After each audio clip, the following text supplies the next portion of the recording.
Age well, keep dreaming. Come on, keep working, working, don't stop.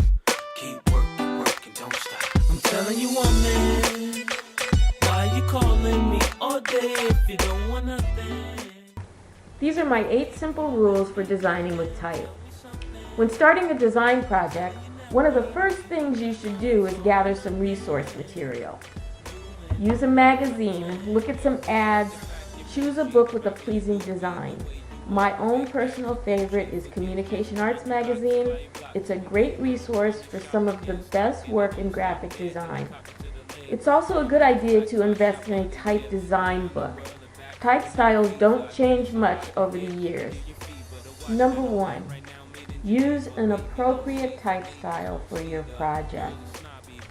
Type is a design tool, and you should give a lot of thought to how it will affect the rest of your project.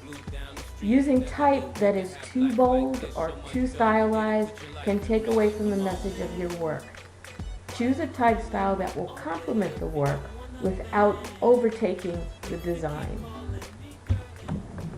Number 2, use the typeface as it was originally intended. Don't use all caps if the typeface is too stylized. Some script faces are unreadable when you use them in all caps. Rule number 3, try to avoid using too many different typefaces on one project. Try not to use no more than 3 different typefaces if possible. Rule number 4, try not to use too many different sizes. This can become a distraction and can make your work appear to be unfocused and inconsistent. Rule number 5, do not stretch or distort the type. Even though it can be fun to play around with all the different functions at your disposal, try to refrain from overindulging. There are exceptions, but if you're not sure, then you should stick to the intended shape and size of the font. Rule number 6, hyphenations, widows, orphans, and rivers. I like to avoid hyphenation altogether if possible. I would say use it only if you absolutely have to, especially in a small amount of type. A widow is a single word on a line by itself. You should remedy this. An orphan is a single word or a short line at the top of the column that stands alone. That should also be gotten rid of. Number 7, use your white space wisely. White space is the unused area of your workspace. It is not necessary to fill up all the space on the page.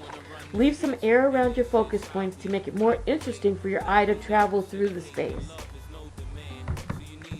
And finally, number 8, proofing and polishing.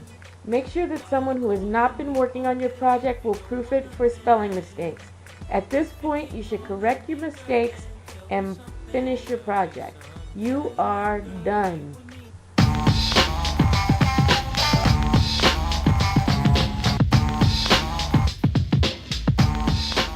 Narration.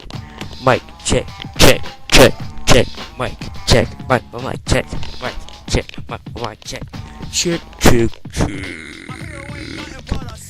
Think that's good?